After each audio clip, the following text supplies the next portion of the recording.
Friends, ಕಷ್ಟ ಅನ್ನೋದು ಯಾರಿಗಿಲ್ಲ ಹೇಳಿ. ಪ್ರತಿಯೊಬ್ಬರಿಗೂ ತಮ್ಮದೇ ಆಗಿರುವಂತಹ ಕಷ್ಟಗಳಿರ್ತವೆ, ತಮ್ಮದೇ ಆಗಿರುವಂತಹ ಸಮಸ್ಯೆಗಳಿರ್ತವೆ. ಅದನ್ನು ಹೇಗೆ ಬಗೆಹರಿಸಿಕೊಳ್ಬೇಕೆಂಬುದನ್ನು ತಿಳಿದುಕೊಳ್ಳೋಣ ಬನ್ನಿ.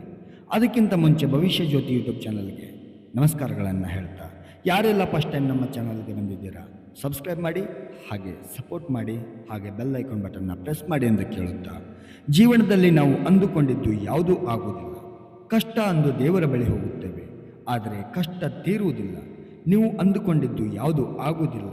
ಆದರೆ ನಾನು ಹೇಳುವ ಪ್ರಕಾರ ನೀವು ಮಾಡಿದರೆ ನೀವು ಅಂದುಕೊಂಡಿದ್ದೆಲ್ಲವೂ ಜೀವನದಲ್ಲಿ ಆಗುತ್ತದೆ.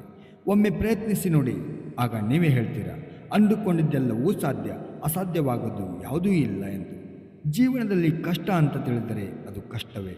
ನಾನು ಎದುರಿಸಬಲ್ಲೆ, ನಾನು ಮಾಡಬಲ್ಲೆ ಎಂದು ಮನದಲ್ಲಿ ಅಂದುಕೊಂಡರೆ ಮುಗಿತು. ಎಷ್ಟೋ ಜನಕ್ಕೆ ನಿಮ್ಮ ಬದುಕು ಒಂದು ಬೇಡಿಕೆಯಾಗಿರುತ್ತದೆ.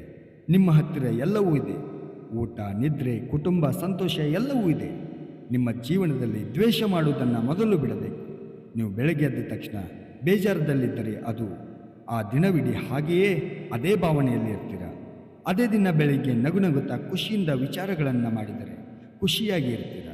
ಎದ್ದ ಕೂಡಲೇ ದೇವರಿಗೆ ಬ್ಲೆಸ್ಸಿಂಗ್ ಮಾಡಿ ಮತ್ತು ನಿಮ್ಮನ್ನು ನೀವು ಚೆನ್ನಾಗಿ ನೋಡಿಕೊಳ್ಳಿ, ವ್ಯಾಯಾಮ ಮಾಡಿ. ಭಗವಂತ ಅದ್ಭುತ ಜೀವನವನ್ನು ಕೊಟ್ಟಿರ್ತಾನೆ, ಅದನ್ನು ನಾವು ಹಾಗೇ ಉಳಿಸಿಕೊಳ್ಳಬೇಕು. ನಾವು ಜೀವನದಲ್ಲಿ ಎಲ್ಲರಿಗೂ ಬೈಯುತ್ತಾ ಇರುತ್ತೇವೆ. ಹೀಗೆ ನಾವು ಸಿಟ್ಟಿನಿಂದ ಮಾಡ್ತಾ ಹೋದರೆ ನಮ್ಮ ಆರೋಗ್ಯ ಮತ್ತು ನಮ್ಮ ಎಲ್ಲ ಜೀವನವನ್ನು ಹಾಳು ಮಾಡಿಕೊಳ್ಳುತ್ತೇವೆ.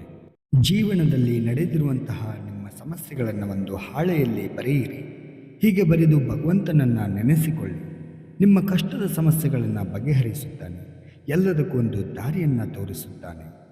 ನಮ್ಮ ಬಗ್ಗೆ ನಾವು ಕಾಳಜಿ ಮಾಡಬೇಕು, ನಮ್ಮ ಕುಟುಂಬದ ಬಗ್ಗೆ ಕಾಳಜಿ ಮಾಡಬೇಕು ಮತ್ತು ನಿಮ್ಮ ಸ್ನೇಹಿತರು ನಿಮ್ಮ ಏಳಿಗೆಯನ್ನು ಸೆಲೆಬ್ರೇಟ್ ಮಾಡಬೇಕು.